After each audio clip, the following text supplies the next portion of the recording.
Saviour academy में आप सभी का एक बार फिर स्वागत है बच्चों। मैं बाबूराम आज आप सभी के लिए लेकर आया हूँ बच्चों क्लास 10th का बच्चों लेटेस्ट सिलेबस।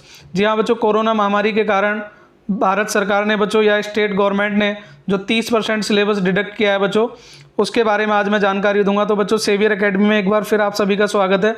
आइए चलते हैं बच्चों सिलेबस की तरफ। तो बच्चों सबसे पहले हम जानेंगे कि सिलेबस से 10th के बच्चों विज्ञान के सिलेबस से कौन कौन से टॉपिक आपके रिमूव किए गए हैं। तो बच्चों पहला जो टॉपिक आप देख पा रहे हैं वो देख रहे हैं बच्चों धातु और अधातु जो चैप्टर था बच्चों आपका केमिस्ट्री की यूनिट है ये, और इसमें धातु और अधातुओं के गुणधर्म, आयनिक यौगिकों का निर्माण और गुणधर्म, ये बच्चों तीनों टॉपिक चैप्टर से रिमूव कर दिए गए हैं। इसके साथ ही बच्चों केमिस्ट्री से दूसरा जो टॉपिक रिमूव किया गया है बच्चों वो किया गया है बच्चों तत्वों के आवर्ती वर्गीकरण से। और बच्चों इस यूनिट में जो टॉपिक रिमूव किए गए हैं वो हैं बच्चों तत्वों के वर्गीकरण के प्रारंभिक प्रयास, डोबे-राइनर के त्रिक और न्यूलैंड का अष्टक सिद्धांत। बात करें बच्चों बायोलॉजी की, तो बायोलॉजी में एक यूनिट है बच्चों जंतुओं तथा पौधों में नियंत्रण एवं समन्वय। और बच्चों पौधों में दिशिक गति, पादप हार्मोन्स का परिचय, जंतुओं में नियंत्रण एवं समन्वय, तंत्रिका तंत्र, ऐच्छिक पेशियां तथा अनैच्छिक पेशियां, प्रतिवर्ती क्रिया, रासायनिक समन्वय और जंतुओं में हार्मोन। बच्चों यानी कि इस यूनिट से बच्चों काफ़ी सारे टॉपिक आप देख सकते हैं रिमूव किए गए हैं। नेक्स्ट बच्चों है हमारी बायोलॉजी से ये प्राकृतिक संसाधन। बच्चों इस यूनिट में आपको दिया हुआ ऊर्जा के स्रोत यानी कि बायोगैस बच्चों ऊर्जा के स्रोत से रिमूव कर दिया गया है। हमारे पर्यावरण जो पॉइंट था बच्चों उससे पारितंत्र, ओजोन परत का अपक्षयन, दोनों टॉपिक रिमूव कर दिए गए हैं। बात करें बच्चों फिजिक्स में, तो बच्चों फिजिक्स में अपवर्तन एक यूनिट है, एक अपवर्तन एक चैप्टर है, उसमें बच्चों आवर्धन, लेंस की क्षमता, प्रकाश का प्रकीर्णन और दैनिक जीवन में अनुप्रयोग, ये सारे टॉपिक बच्चों रिमूव कर दिए गए हैं। इसी के साथ बच्चों फिजिक्स की एक यूनिट है वैद्युत का प्रभाव। तो बच्चों आप देख सकते हैं कि वैद्युत के प्रभाव में दैनिक जीवन में उपयोग और दैनिक जीवन में इसका उपयोग, ठीक है बच्चों, मतलब एक ही टॉपिक है। दैनिक जीवन में जो उपयोग थे वैद्युत के वो सारे बच्चे आपके रिमूव कर दिए गए हैं। तो इस स्लाइड के माध्यम से बच्चों आपने देखा कि केमिस्ट्री, फिजिक्स और बायोलॉजी में कौन कौन से टॉपिक रिमूव कर दिए गए हैं। चलते हैं बच्चों नेक्स्ट स्लाइड की तरफ। और नेक्स्ट स्लाइड में देखें बच्चों फिजिक्स की एक यूनिट है वैद्युत का प्रभाव। इसमें बच्चों दैनिक जीवन में उपयोग में पहले ही बता चुका था। और दूसरा बच्चों वैद्युत धारा का चुंबकीय प्रभाव। तो बच्चों दिष्ट धारा की तुलना में प्रत्यावर्ती धारा से क्या लाभ है और इसके घरेलू विद्युत परिपथ, ये दोनों टॉपिक बच्चों आपके रिमूव कर दिए गए हैं। तो बच्चों जैसा कि आप जानते हैं कि साइंस का जो एग्जाम है बच्चों 70 मार्क्स का होता है, तो 30% सिलेबस डिडक्ट कर दिया गया है बच्चों। उसके बाद जो 70% का सिलेबस है वो आप देख सकते हैं बच्चों क्या क्या बचा है। चलिए बच्चों देख लेते हैं। 70 अंक की लिखित परीक्षा होती है, 30 नंबर का प्रैक्टिकल होता है, आप सभी जानते हैं बच्चों। तो पास होने के लिए बच्चों थ्योरी में अलग से 23 मार्क्स चाहिए, मतलब 70 में से बच्चों आपको कितने लाने हैं 23, और 30 मार्क्स का जो प्रैक्टिकल होता है उसमें कितने चाहिए बच्चों आपको 10। कुल मिला के आपको 33 मार्क्स की रिक्वायरमेंट होती है। क्लियर बच्चों। तो आइए चलते हैं बच्चों नेक्स्ट स्लाइड की तरफ। तो बच्चों नेक्स्ट स्लाइड में जो आपके पास देख सकते हैं बच्चों साइंस की हमारे पास 5 यूनिट है। पहला है बच्चों साइंस केमिस्ट्री का रासायनिक पदार्थ एवं प्रकृति एवं व्यवहार, बच्चों 20 मार्क्स का आएगा। जैव जगत बच्चों आपका 20 मार्क्स का है। अपवर्तन 12 मार्क्स का है। वैद्युत धारा या चुंबकीय प्रभाव बच्चों आपका 13 मार्क्स का है। और प्राकृतिक संसाधन आपका 5 मार्क्स का है बच्चों, ठीक है। तो इस प्रकार से आपका जो टोटल एग्जाम है बच्चों वो हो जाएगा 70 मार्क्स का। क्लियर बच्चों। तो चलते हैं बच्चों फर्स्ट यूनिट की तरफ जो केमिस्ट्री की है। और केमिस्ट्री में बच्चों जो फर्स्ट यूनिट है रासायनिक पदार्थ, प्रकृति एवं व्यवहार, यानी कि एक ही यूनिट आपकी केमिस्ट्री की है बच्चों। इसमें आपके कौन कौन से टॉपिक बच्चों एग्जाम में हैं तो देखेंगे बच्चों रासायनिक समीकरण, संतुलित रासायनिक समीकरण। संतुलित रासायनिक समीकरण का तात्पर्य क्या होता है बच्चों, थ्योरेटिकल क्वेश्चन यहाँ से बन सकता है। संतुलित रासायनिक अभिक्रियाओं के प्रकार, संयोजन अभिक्रिया, अपघटन, वियोजन अभिक्रिया, विस्थापन अभिक्रिया, द्विप्रतिस्थापन अभिक्रिया, अवक्षेपण अभिक्रिया। तो बच्चों आप देख सकते हैं अभिक्रियाओं के जो प्रकार हैं सारे प्रकार से एक क्वेश्चन बच्चों सिंपली बन सकता है। किसी भी अभिक्रिया का नाम देके कि संयोजन अभिक्रिया से आप क्या समझते हैं उदाहरण द्वारा समझाइए, या विस्थापन अभिक्रिया को उदाहरण द्वारा समझाइए। इस तरह के प्रश्न आपके सामने आ सकते हैं। अवक्षेपण अभिक्रिया हो चुका बच्चों उदासीनीकरण और उपचयन तथा अपचयन की अभिक्रिया बच्चों, मतलब ऑक्सीकरण और अपचयन अभिक्रियाएं। इसके बाद बच्चों एक टॉपिक है अम्ल, क्षार तथा लवण। तो बच्चों H पॉजिटिव और OH नेगेटिव आयनों के आधार पर अम्ल तथा क्षार की, लवण की परिभाषाएं। अम्ल, क्षार तथा लवण बच्चों तीनों की डेफिनेशन कोर्स में, सामान्य गुणधर्म, उदाहरण, उपयोग, pH पैमाने की अवधारणा बच्चों, लघुगणक से संबंधित परिभाषा आवश्यक नहीं है, आपको केवल बच्चों जनरल डेफिनेशन दे सकते हैं। दैनिक जीवन में pH का महत्व बच्चों, pH के मतलब यूजेस क्या हो सकते हैं बच्चों, सोडियम हाइड्रोक्साइड, व्रंजक चूर्ण, baking powder, Dhawan soda, plaster of Paris के निर्माण की विधि और उपयोग। तो बच्चों ये था आपका केमिस्ट्री का सिलेबस। तो बच्चों अगर आप केमिस्ट्री और मैथ 10th क्लास का कवर करना चाहते हैं तो आप हमारे चैनल को सब्सक्राइब कर सकते हैं। यहाँ पर बच्चों 10th और 12th और 11th बच्चों मतलब 9th to 12th साइंस और मैथ की बच्चों सभी क्लास चलेंगी और पूर्ण रूप से चलेंगी बच्चों। तो आइए नेक्स्ट स्लाइड की तरफ चलते हैं बच्चों। तो नेक्स्ट स्लाइड है बच्चों, टॉपिक है धातु और अधातु।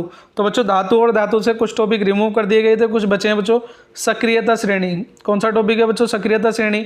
इसे ECS सीरीज भी बोलते हैं या विद्युत रासायनिक श्रेणी भी बोलते हैं। धातु कर्म का आधारभूत विधियाँ, संचारण और उसका निवारण। क्लियर बच्चों। नेक्स्ट देखें कार्बनिक यौगिक। बच्चों ये सबसे ज़्यादा इंपॉर्टेंट टॉपिक रहता है कार्बनिक यौगिक। ये समझ लीजिए कि 20 मार्क्स में से लगभग 10 मार्क्स का यहीं से आ जाता है। तो कार्बनिक यौगिकों में बच्चों सहसंयोजी आबंध, कार्बन की सर्वतोमुखी प्रकृति, सजातीय श्रेणी या समजातीय श्रेणी, प्रकार्यात्मक समूह वाले कार्बनिक यौगिक, halogen, alcohol, ketone, aldehyde, alkane और एल्काइन की नाम पद्धति। जी हाँ बच्चों, इनका नोमेनक्लेचर। तो बच्चों नोमेनक्लेचर हमारे चैनल पर आपको मिल जाएगा, आप देख सकते हैं।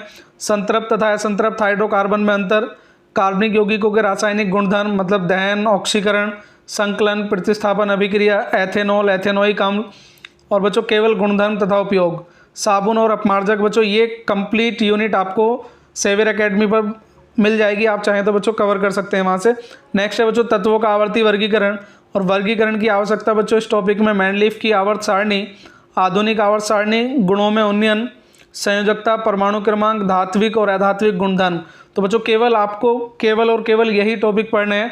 अगर आप बच्चों बोर्ड एग्जाम्स में अच्छे मार्क्स गेन करना चाहते हैं तो इन टॉपिक्स को छोड़कर बच्चों बाकी टॉपिक्स पर अपना ध्यान ना लगाएं। ठीक है बच्चों, तो चलते हैं बायोलॉजी की तरफ। जैव जगत।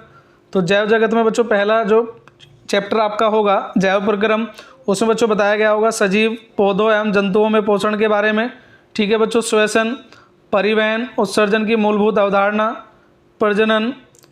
ठीक है बच्चों, प्रजनन में क्या क्या है? जंतुओं तथा पौधों में प्रजनन, लैंगिक और अलैंगिक दोनों प्रकार का बच्चों प्रजनन, स्वास्थ्य आवश्यकताएं तथा परिवार नियोजन की विधियां, सुरक्षित यौन, HIV, एड्स, प्रसूति एवं जनन स्वास्थ्य। बच्चों यहाँ से 2 टॉपिक आपको ज़्यादा कवर करने हैं, परिवार नियोजन की विधियाँ। ठीक है बच्चों, ये ज़्यादातर टॉपिक आपके हिंदी में भी आ जाते हैं बच्चों। जनसंख्या विस्फोट से अगर ऐसे आ जाता है, आपके हिस्ट्री में भी ये टॉपिक मिल जाता है, तो आपको ये टॉपिक बहुत अच्छे से कवर करना है। आनुवंशिकता एवं जैव विकास में आनुवंशिकता, मेंडल का बच्चों योगदान मोस्ट इंपोर्टेंट टॉपिक है बच्चों। लक्षणों की वंशागति के नियम, मेंडल के नियम बच्चों आपको आगे जाके जो क्लास में आप पढ़ोगे 10th के बाद भी अगर आप साइंस लेते हो तो मेंडल के नियम बच्चों मोस्ट इंपोर्टेंट है। लिंग निर्धारण बच्चों, संक्षिप्त परिचय, विकास की मूलभूत संकल्पना, प्राकृतिक घटनाएं, संवर्तियाँ, वक्रपृष्ठ द्वारा प्रकाश का परावर्तन। फिजिक्स में देखें बच्चों, वक्रपृष्ठ द्वारा प्रकाश का परावर्तन, गोलीय दर्पणों द्वारा प्रतिबिंब का बनना, वक्रता केंद्र, मुख्य अक्ष, मुख्य फोकस, फोकस दूरी और दर्पण सूत्र। बच्चों दर्पण सूत्र का बच्चों जो डेरिवेशन है वो आपके कोर्स में नहीं है, बाकी ये सारे पॉइंट बच्चों आपको कवर करने हैं। ध्यान रखें बच्चों, आपको एक एक पॉइंट को कम से कम 2-2, 3-3 बार कवर करना है, क्योंकि सिलेबस घट गया तो आपके पास बच्चों बहुत अच्छा चांस है कि आप काफ़ी अच्छे मार्क्स गेन कर सकते हैं। बात करें बच्चों अपवर्तन की, तो अपवर्तन के नियम, अपवर्तनांक, गोलीय लेंसों द्वारा अपवर्तन, गोलीय लेंसों द्वारा प्रतिबिंब का बनना, लेंसों द्वारा प्रतिबिंब बनाने के नियम, लेंस सूत्र। बच्चों उत्पत्ति इनकी भी आवश्यक नहीं है, मतलब इनका डेरिवेशन भी आपको नहीं करना है, केवल फॉर्मूला आपको करना है और फॉर्मूले से आपको अंक प्रश्न करने हैं। बात करें बच्चों अपवर्तन में, मानव नेत्र में लेंस का कार्य, दृष्टि दोष एवं निवारण। दृष्टि दोष में बच्चों दोनों आ जाएंगे, दूर दृष्टि दोष और निकट दृष्टि दोष। गोलीय दर्पण, लेंसों का अनुप्रयोग, प्रिज्म द्वारा प्रकाश का अपवर्तन और प्रकाश का विक्षेपण। ये सारे टॉपिक बच्चों आपको फिजिक्स में कवर करने हैं। नेक्स्ट देखें बच्चों, जो आपकी यूनिट 4 है फिजिक्स में, विद्युत का प्रभाव। तो वैद्युत धारा, विभवांतर तथा वैद्युत धारा, ओम का नियम, प्रतिरोध, प्रतिरोधकता। ठीक है बच्चों, कारक जिन पर किसी चालक का प्रतिरोध निर्भर करता है। बच्चों यहाँ से आप ये जो यूनिट आपकी मोस्ट इंपॉर्टेंट रहेगी बच्चों, न्यूमेरिकल पोर्शन आपका ज़्यादातर यहीं से लगेगा। तो इसमें बच्चों आप देख पा रहे हैं प्रतिरोधों का संयोजन श्रेणी क्रम और समांतर क्रम में, वैद्युत धारा का उसमें प्रभाव, वैद्युत शक्ति, PV, IR आदि में बच्चों अंतर संबंध। तो वैद्युत धारा का चुंबकीय प्रभाव बच्चों नेक्स्ट यूनिट आपकी 13 मार्क्स की बच्चों। इसमें आप देख पा रहे हैं चुंबकीय क्षेत्र, क्षेत्र रेखाएं, किसी धारावाही चालक के कारण चुंबकीय क्षेत्र, परिनालिका में प्रवाहित वैद्युत धारा के कारण चुंबकीय क्षेत्र, चुंबकीय क्षेत्र में किसी वैद्युत धारा का चालक बल। बच्चों यहाँ से डेरिवेशन बन सकते हैं। फ्लेमिंग के बाएं हाथ का नियम मोस्ट इंपोर्टेंट है बच्चों। वैद्युत मोटर, वैद्युत चुंबकीय प्रेरण, प्रेरित विभवांतर, प्रेरित विद्युत धारा, फ्लेमिंग के दाएं हाथ का नियम बच्चों, दाएं हाथ के अंगूठे का नियम, वैद्युत जनित्र बच्चों, वैद्युत जनित्र यहाँ से लॉन्ग क्वेश्चन में बनने के ज़्यादा चांस रहते हैं बच्चों। दिष्ट धारा, प्रत्यावर्ती धारा और प्रत्यावर्ती धारा आवर्ती। लास्ट यूनिट की बात करें बच्चों, यूनिट नंबर 5 प्राकृतिक संसाधन।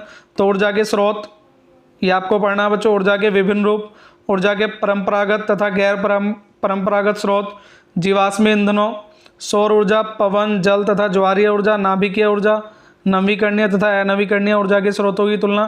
तो बच्चों ऊर्जा के स्रोत भी आपको अच्छे से कवर करने, एसएसटी में भी पोर्शन मिल जाएगा इसका। हिंदी में बच्चों ऐसे आ सकता है, यहाँ से निबंध मिल जाता है आपको। तो हमारा पर्यावरण बच्चों जो चैप्टर रहेगा आपका, उसमें पर्यावरण समस्याएं, अपशिष्ट उत्पादन, निवारण, जैव निम्नीकरणीय और अजैव निम्नीकरणीय पदार्थ, इनके बारे में पढ़ना है बच्चों। प्राकृतिक संसाधनों का प्रबंधन, प्राकृतिक संसाधनों का संरक्षण, उचित उपयोग, वन तथा वन्य जीवन, कोयला पेट्रोलियम का संचारण, वन प्रबंधन में लोगों की भागीदारी के उदाहरण, बांध उपयोगिता और सीमाएं, मतलब बांध की क्या उपयोगिताएं होती हैं बच्चों, जल संग्रहण, प्राकृतिक संसाधनों का संपोषण। तो बच्चों ये था आपका 5th यूनिट में क्या क्या पढ़ना है आपको। तो बच्चों वीडियो को ध्यान से देखने के लिए धन्यवाद। मिलते हैं बच्चों आपसे नेक्स्ट वीडियो में। तो बच्चों अगर आपने सिलेबस देखा तो मैं आपसे अंत में यही कहना चाहूँगा कि जो सिलेबस का बच्चों एक एक पॉइंट है, आप उसको कम से कम 2-2 बार पढ़ें, वही टॉपिक रिवाइज करें। ठीक है बच्चों, केवल और केवल उन्हीं पे फोकस करना है, इनके अलावा आपको किसी भी टॉपिक पे फोर्स नहीं करना है। तो बच्चों मिलते हैं नेक्स्ट वीडियो में, तब तक के लिए जय हिंद, जय भारत, धन्यवाद।